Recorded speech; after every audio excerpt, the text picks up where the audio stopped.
The Devils have a record of 5-3-0. They've won 5 of their last 6, and they just beat the reigning Stanley Cup champions with their backup goalie in Vitek Vanecek. We have a lot to talk about in today's episode. Buckle up, everybody. You're Locked On Devils, your daily podcast on the New Jersey Devils, part of the Locked On Podcast Network, your team every day. Hi, this is Bryce Salvador, and you're Locked On Devils with Trey Matthews. Scores! Oh, Steven stepped up, nailed it. Brodor's got the puck. What a shot. The Devils win the Stanley Cup.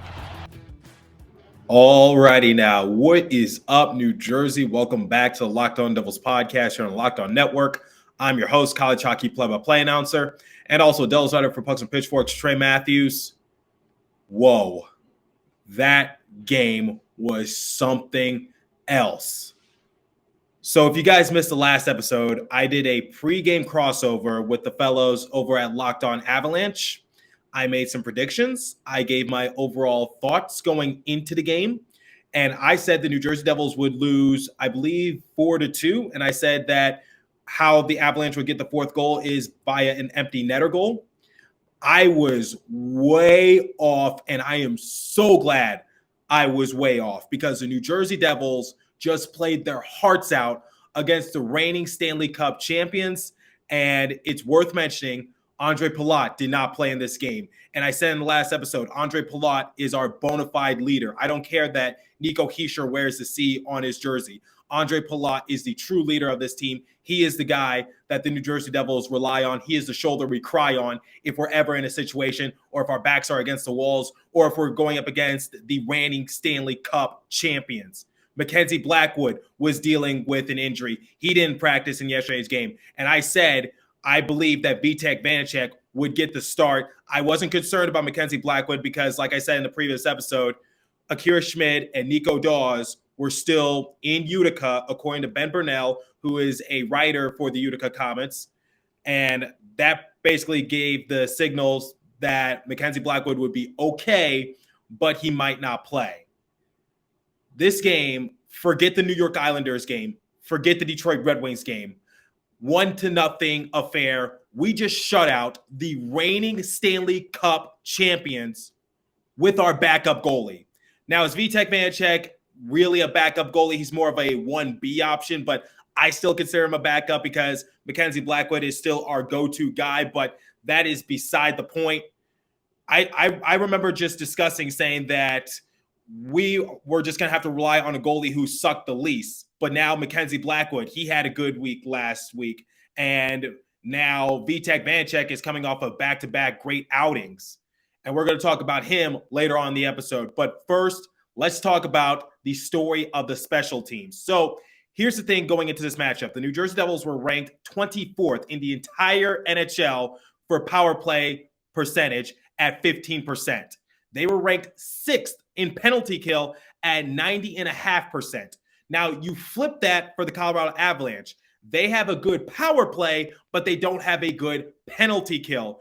And who would have thought it would have come down to the special teams? So if you guys need some reference, I know I compare stats towards the end of the episode, but the Colorado Avalanche had 6 power play opportunities. One of those power play opportunities I felt as though was an unfair call to Yegor Sharangovich. I felt as though his stick got tied up a little bit and he just made an aggressive move to free himself. I don't think that should have been a penalty, but that's why I'm not a referee. But the New Jersey Devils were able to tightrope out of many, many situations because let's face it, if you were not on the edge of your seat, if you were not sweating bullets, if you were just saying no more penalties, New Jersey Devils, because the Colorado Avalanche, once again, had one of the best power play numbers going into this matchup. You were just on the edge of your seat just saying, can the New Jersey Devils clear it? Can they clear it? And they were able to escape many situations by the skin of their teeth. And speaking of special teams, the New Jersey Devils' lone goal, the goal that solidified the game for them, the goal that pretty much just said, okay, that's the decider factor. And I wanted to tweet it out, but I didn't want to jinx anything. I said, honestly, with how this game is going, it seems like the first team to score is going to end up winning. And who scored the goal? Jack Hughes on the power play once again. And who got the assist? He got the primary assist. It's Jesper Bratt. So Jesper Bratt extends his point streak to 8 games. So the record for the New Jersey Devils for point streak to start off a season is 10. So Jesper Bratt is 2 games away from tying the record, and he is 3 games away from breaking it. And based on how he's been playing, I think he is going to get that record with ease. But like I said, I don't want to jinx anything. And Dougie Hamilton, a guy who I've been giving credit for the last couple of episodes because I think he deserves more recognition for what he's been able to do to start off the season. He was able to get the secondary assist. And I just have to give a shout out to a specific player. And he was one of the 3 stars of the game. So the past couple episodes, I've been talking about underdogs for New Jersey Devils. Well, this player is not really an underdog, but I haven't really been giving him the credit he deserves on my show. And that is John Marino. He was one of the 3 stars in tonight's matchup against the Colorado Avalanche, and rightfully so. Because if you looked at some of those penalty kill situations, John Marino was just a rock for the New Jersey Devils. He was making these smart decisions. At one point during a penalty kill situation, he had control of the puck, and he was trying to take it into neutral zone, and he could have dropped the puck on back, and so the Devils could just try to chug up the way of the rink to try to get the shorthanded goal. But he read the situation, he read the room, and he was like, that's not smart. Dump the puck to kill some time. It's the little things like that that are going to go a long way, because quite honestly, that could have been a turnover situation for the New Jersey Devils. But once again, John Marino making a smart hockey decision by just electing to blast the puck down to the other side of the rink. So that way the New Jersey Devils could go for a change, because he knew that some of the players trailing him were tired. Thus, the penalty kill could be slightly more effective. But look, I know the New Jersey Devils were playing with fire in this game by racking up all those penalties, and I'm glad that they were able to get out of many of those situations, but let's not do that again, okay? So lightning doesn't strike twice. So once again, the New Jersey Devils have one of the best penalty kills in the entire NHL up to date, and they definitely improved their numbers against the Stanley Cup champions. But at the same time, let's not make that a recurring habit. So I'm glad that we were able to get the win today, but it wasn't pretty at times, but I'm glad that the New Jersey Devils were able to make it somewhat entertaining. So I'm going to give you guys my overall thoughts of the game and what this means for New Jersey Devils moving forward momentarily. But first, I want to bring you guys the first and only live read this morning, and it comes from our friends at BetOnline. So BetOnline.net is your number one source for all your betting, football, and the start of the new basketball season, and also the World Series. Find all the latest player developments, team matchups, news, podcasts, and in-depth analysis on every game. And as always, BetOnline remains your continued source for all your sport wagering information, with live betting and up-to-the-minute scores of every sport out there. The fastest, easy way to check in on all your favorite games and events, including MLB, MMA, boxing, and golf. Head to the website today, or use your mobile device to learn more about the trends in action. BetOnline, where the game starts. Please remember to gamble responsibly, and visit our friends at Locked On Bets for all your betting needs there as well. Okay, so let's talk about one of the other stars of the game, and that was Vitek Vanecek. So Vitek Vanecek, quite honestly, his back was against the wall in this game, in my opinion. Now, I get that he played in the last game against the Detroit Red Wings, but at the same time, I don't think Vitek Vanecek was the intended starter, especially going up against a team of the Colorado Avalanche's caliber.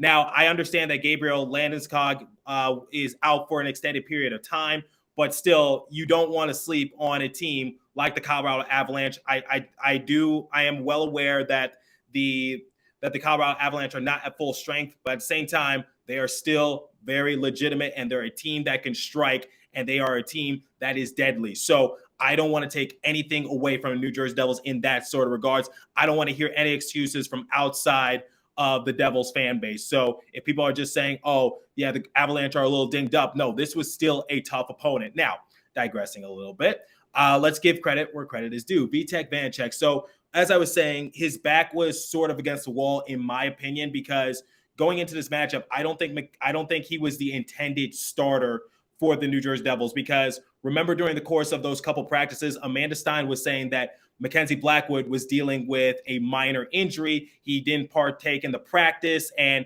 Kyle Shapiro, emergency backup goalie, had to come in and help out a little bit. Jonathan Bernier was also seeing some reps in practice. So I think Lindy Ruff's mindset was against Colorado Avalanche, probably put in Mackenzie Blackwood once again, so that way you get your starting goalie the chance to try to stop the defending champs.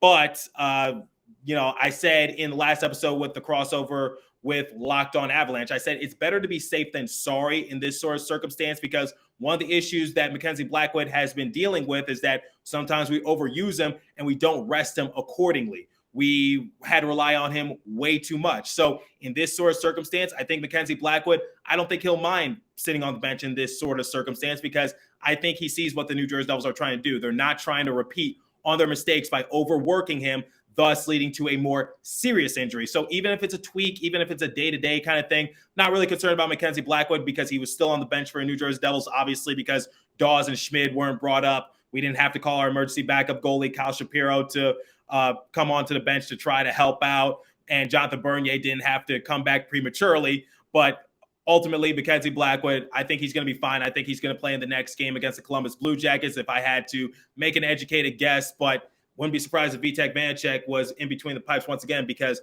Vanecek was fantastic this game for New Jersey Devils. He made 24 saves. He shut out the Colorado Avalanche. And I even tweeted this out. I said, did we seriously, the New Jersey Devils, just shut out the reigning Stanley Cup champions with our backup goalie? Yes, we did. And we just won 5 of our last 6. And Vitek Vanecek was one of the stars of the game. In fact, he was the first star of the game, and rightfully so, because down the stretch, Vitek Vanecek kept it a 0-0 game. He kept it a 1-0 game because he was making crucial saves. And Ryan Novozinski, a beat writer for New Jersey Devils for NJ.com, was saying that Vitek chants were filling the rock. You had people saying, Vitek, Vitek, Vitek. And I'm sure that boosted his confidence up a little bit. It's so refreshing to see Vitek chants instead of fire rough chants, but we're not going to get into that discussion. I'm not going to go down that advocate for the time being, because the New Jersey Devils are playing really well. But Vitek Vanecek, this is why we brought him. We brought in a guy who has a lot of potential. We brought in a guy who is still relatively young. We brought in a guy who has playoff experience, even though he's still very young in his career, like I said.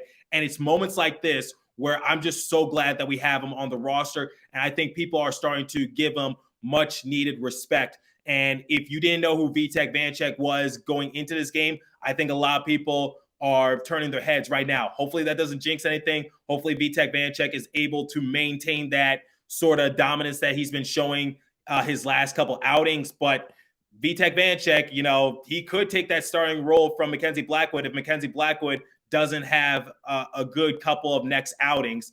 But that's a discussion for another time. Vitek Vanecek, in my eyes, is still the backup goalie for New Jersey Devils. And it was just one hell of a game for the Devils. And this was just what we needed. This is like a momentum booster for them, just because going into this matchup, I had my doubts for them, but they were able to walk away with 2 points. They were able to shut out the Avalanche. And this was just a very exciting matchup. I know I'm repeating myself, but I was just left flabbergasted. And I think a lot of people can attest me in that sort of regards. And this is the epitome of working together, because this time around, this had really playoff vibes for New Jersey Devils, because it was a defensive-minded game. Because keep in mind, the New Jersey Devils held the Colorado Avalanche to 4 shots the entire first period. Then they got outshot by the Avalanche in period number 2. And then when the Devils had an opportunity to go up 1-0 and crack the egg and light the lamp for the first time that evening, they capitalized on it thanks to their franchise player, Jack Hughes. And that's why I say, don't give up on Jack Hughes. He is still our franchise player. I give credit when credit is due. I'm glad that Jesper Bratt is having the season he's having. I still think he is definitely going to be an all-star this year, barring anything catastrophic happening or if he just completely goes downhill. But Jesper Bratt has gone off to a better start than I anticipated, quite honestly. So this just had playoff vibes for them. And if the Devils want to go back to the playoffs, I know it's still early on in the season, but that's something you can kind of expect. That's, I think, wrapped around in their mind. And I think Andre Palat in the locker room, despite not suiting up for this game, he was like, yes, that's what a playoff game is like, because every moment is crucial. Every moment is important. You just saw the Devils just fighting for their lives on every penalty kill. You saw the New Jersey Devils just, once again, game planning was decent for the power play. They just couldn't get anything going. And then in period number 3, they were able to just find the back of the net and just rely on 2 of their big 3 members. So that was just a great outing. And for John Marino, hella underrated. Outside of the Devils organization, no one really talks about him. But this is a guy that Tom Fitzgerald got in exchange for Ty Smith. And Ty Smith is not even on the NHL roster for the Pittsburgh Penguins. I even asked my buddy Hunter Hodes, the host of Locked On Penguins, I asked him, hey, how's Ty Smith treating you? And he was like, well, once he's called up and he does well, I'll let you know. And I was just like, yeah, okay. John Marino, excellent pickup for New Jersey Devils, an underrated pickup, if that, because I don't think the Pittsburgh Penguins were utilizing his full potential during the course of the playoffs. And just having someone like him, someone who was able to have 2 blocks, and he was tied with Damon Severson for most blocks amongst the defensive unit for the New Jersey Devils, that was great to see. And also, the Devils could have taken an earlier lead if Miles Wood wasn't offsides. And when you look at the replay, he definitely was offsides, clear as day. The referees reviewed it after Colorado Avalanche challenged it, and it took them no time flat. It took them like 10 seconds to say, yeah, he was definitely offsides. And then if you see a clip on Twitter or wherever the case might be, you see Miles Wood reacting to that, just saying, oh yeah, he was definitely offsides. But that was also, refreshing to see Miles Wood get a goal. Well, even though it was waved off, still get a goal, and Michael McLeod assisting on it, because I felt like that was big for their respective line, because I wanted to see a little more momentum go their way. And I thought that could have been just the domino piece to fall for someone like Miles Wood, who's coming back from missing significant time. But, it just wasn't meant to be. And we just got to live with that in that sort of circumstance. So my initial reactions to the game, once again, just flabbergasted, just an amazing outing for New Jersey Devils. And it's just so hard to wrap up all my thoughts in just a 20-minute frame. This was by far their best game of the year because of how they played, the effort they showed. They came out with a purpose from start to finish, and they maintained it. Now, I was a little concerned at the start of the season because I saw what the New Jersey Devils were trying to do. They were trying to run and gun, and Nathan MacKinnon also acknowledged it. He was like, yeah, they kind of scare me a little bit just because they have a lot of great players. They have Jack Hughes, they have Jesper Bratt, Nico Hischier as well, and they just like to run and gun, and they could definitely give us a run for our money. And we saw it back in March earlier this year when the New Jersey Devils were able to score 5 unanswered goals on the Avalanche.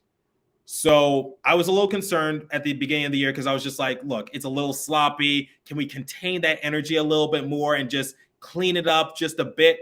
And the New Jersey Devils were able to do that. That's the epitome of coming out with energy, but not being sloppy, cleaning it up, making the right moves. So Jack Hughes being clutch for New Jersey Devils, Vitek Vanecek being clutch for New Jersey Devils, John Marino just being that overall rock and anchor for the New Jersey Devils. They acknowledged that on the broadcast because for John Marino, what he doesn't really show up in the score sheet. But once again, I hate the advanced analytics, but the advanced analytics, they probably love what they saw from John Marino in this game and his overall fight and determination, and just similar to what Siegenthaler is, just that anchor and that rock, and someone who's not going to put up offensive numbers, but at the same time, he's not going to slow it down for New Jersey Devils. So one of the things I raved about John Marino was that he knows how to facilitate. Talked to my buddy Hunter of Locked On Penguins about it as well. He knows how to just create for his teammates. He knows how to create looks and things of that nature. So we're seeing that on full display. John Marino was a great pickup for the New Jersey Devils, and I'm glad that he is on this roster. Vitek Vanecek, one hell of an outing in between the pipes. Story of the special teams. New Jersey Devils near the bottom tier in the league in power play percentage, but I don't think that does them justice because, once again, this game they were getting good looks, but at the last possible second, Colorado Avalanche were able to clear it on down. And then they were tops in the penalty kill amongst the entire NHL, and it showed see, going into this game, this was a test for the New Jersey Devils because going into this game, I said this was sort of a test for New Jersey Devils. Why is that? Well, here was a test for them during the course of the game. 6 power play opportunities for the Colorado Avalanche. And the Devils have one of the top penalty kills in the entire NHL. Okay, let's put that to the test to one of the top power play percentages in the entire NHL, which were the Colorado Avalanche. And they were able to show out and embarrass them in my eyes. So going against the Stanley Cup champions, shutting them out with our backup goalie, coming up clutch, guys stepping up their games, guys whose numbers don't show up in the score sheet, but you knew their impact was there. My only complaint is I don't think Miles Wood should be on the power play, but that's just me nitpicking a little bit. And I get that the Avalanche are dinged up, but who cares? They still got the win, and the Devils walk away with 2 points. And Jack Hughes' goal came late in period number 3. So let's compare the overall stats, and I'll give you guys my letter grade for this matchup for New Jersey Devils. So shots on goal differential, 24-23 in favor of the Colorado Avalanche. And that's actually pretty astonishing considering the fact that the Devils kept them to 4 shots on goal in the entirety of period number 1. So the Colorado Avalanche, during the course of period number 2 and period number 3, they were trying to answer on back, and Vitek Vanecek just stepped up to the plate when it mattered most late in the game. Then faceoff percentage, the New Jersey Devils wiped the floor in that department, 71% to 29%. And then power play opportunities, Devils 1 for 3. Avalanche, you probably already know it already because I've said it twice, 0 for 6. Hits, 17-11 in favor of the Avalanche. Blocks, dead even at 17. Giveaways, this might also surprise you guys. Avalanche actually played a very clean game because they had 0 giveaways this game, whereas the Devils had 4. And I also want to give a shout out to Ryan Graves because Ryan Graves went up against his old team, a team that just won the Stanley Cup Finals without him. And I'm sure that was lingering in his head just a little bit. I saw that Ryan Novozinski spoke to him. I'm going to have to read the article to see what Ryan Graves' overall mindset was, because I know that has to be sort of like a punch to the gut, if you would, because I know if I was in Ryan Graves' shoes, I would definitely feel that way. But Ryan Graves had 2 great scoring chances, and unfortunately, he just got handcuffed. So he wasn't able to find the back of the net, and that's just the story this season for New Jersey Devils. So their overall record improves to 5-3. Avalanche 4-3-1. I should have known a little bit better because I mentioned it in yesterday's crossover episode. I said that the Avalanche lost to the Kraken. They lost to the Winnipeg Jets. They won in a shootout to the New York Rangers. So I don't know why I said 4-2. I should have known it would have been a closer game. I was just a little concerned about the Devils' overall momentum and also missing Andre Palat, one of our leaders. So that's why I had my concerns. And also we're going with Vitek Vanecek and not Mackenzie Blackwood. So if I had to rate this game for the Devils, you probably already know what I'm going to give them. A+ across the board. This was the epitome of a perfect game. You capitalized on your special teams. You came up clutch. Guys stepped up to the plate. Guys who are role players and know their role. This was the epitome of a perfect game for a New Jersey Devil. So let me know what you guys think in the comments below. If you're watching on YouTube, if you're listening on a podcast streaming service, hit me up on my personal Twitter page at TreyMatt4, TREYMATT, and the number 4. And I will catch you guys in the next episode. Once again, Devils came out victorious by a score of 1-0. This game was just something else. I'm still in shock. So like I do to close out every episode, continue to stay safe. Have a wonderful day, New Jersey. Go Devils. I'll catch you guys in the next episode. Wow. And we're going against the Columbus Blue Jackets in our next game. Johnny Gaudreau, you got something coming for you. I promise. I'll catch you guys in the next episode. Thanks for listening once again.